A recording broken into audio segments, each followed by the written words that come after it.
Now we're going to assemble the uprights on our SD6 channels. The first thing we're going to do is we're going to pair up our SD3 and SD5 parts.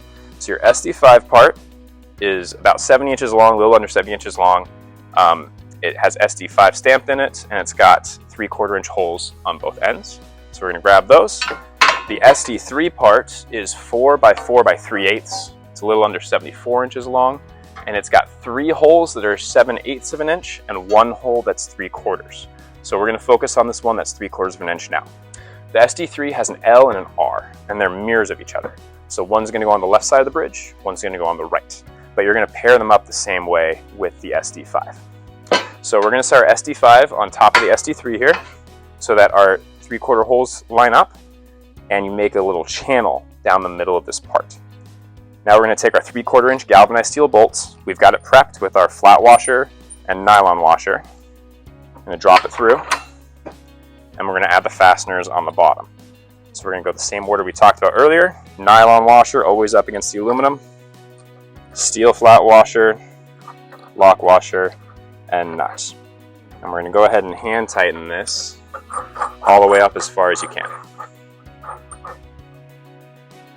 All right, so that was our SD3R with an SD5. Now we're going to do the SD3L. And it's the same thing. You'll notice they're just mirrors of each other, but we've also lined up our SD5 so that you make a channel down the middle, just like this. And we're going to put the same fasteners on the bottom. Nylon, flat, lock washer, and nut.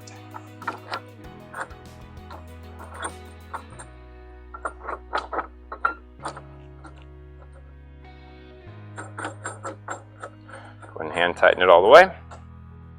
And we're going to pair up all of our SD3 and SD5 parts in the kit, so you can go ahead and do that now. Now that your SD3 and SD5s are paired up, it's time to put them onto your SD6s to assemble our uprights. Now this is the first stage in the process where it really does help to have an extra pair of hands. I don't have an extra pair of hands, but I'm a product expert, so I'll try and do it myself. So you're looking at your bridge from the start side. Remember, we labeled our channel start there. It's the one that opens up towards the place where you're assembling. So the SD3R is going to go on the right side of your bridge. SD3L is going to go on the left side. So we're going to start with our R on the right. So we've got our upright and we've got our SD5 here. So the way we're going to do this, you take a 7/8 inch galvanized steel bolt, got the washers on already. It's going to go through the 7/8 inch hole on the side of the channel down here. Now this upright is going to slide onto that bolt, just like that. Once it's in, you want to put your washers on. So the nylon, oops, sorry, I got the wrong ones here. The nylon up against the aluminum, flat washer, lock washer, nut. Spin these on. Once again, we want to hand tighten it. You hand tighten it, it'll make your life a little bit easier here. All right, now we're going to swing our SD5 out. And this is going to use a 3/4 inch bolt, just like on the other end, SD3/5. Our washers on, slide the SD5 on here. There we go. And then we put on our washers, nylon, flat, lock with the nut. So we got this one up. We're going to go ahead and do the other side now. So that's our SD3R for the right side of our bridge. Now we're going to do the SD3L for the left side.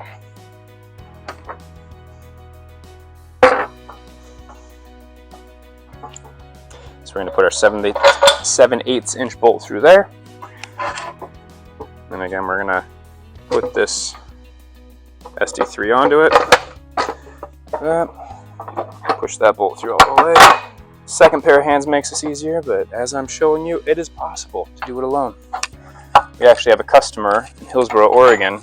He's about 83 years old, who built his SD bridge all by himself. We're going to tighten this nut here. And then we'll swing our SD5 out. Now remember, before this SD5 is bolted, this can swing side to side, so be very careful and pay attention to it. We're going to put the 3/4 inch bolt through here for the SD5.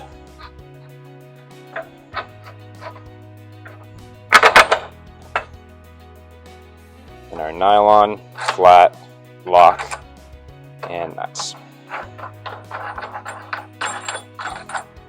And hand tighten it all the way on. And we'll make sure the 7/8" bolt is all the way on as well. Okay, so this is our first upright. And something you want to check and make sure on is that the uprights are 90 degrees with your channel. So you can see straight up and down and across, straight up and down and across. And that lets you know you got it in the right direction. Now we're going to move on and we're going to do it again for the next channel in the kit. So these 7/8" bolts that are connecting your uprights to your channel, make sure you use the 2.5" long ones. You have two different lengths in your kit. You have 7/8 by 2.5 and you have 7/8 by 3. And if you use the 3s in this spot, it might not tighten properly and you also might not have them for the spots you need them. If you've assembled your uprights and they're not 90 degrees, if they're tipped in or tipped out dramatically, I want you to take a look and see if this 1/2" hole in your channel is on the ground. So oftentimes if this isn't straight up and down, it's because you have your channel upside down. So you can get the holes to fit, but not have it in the right orientation.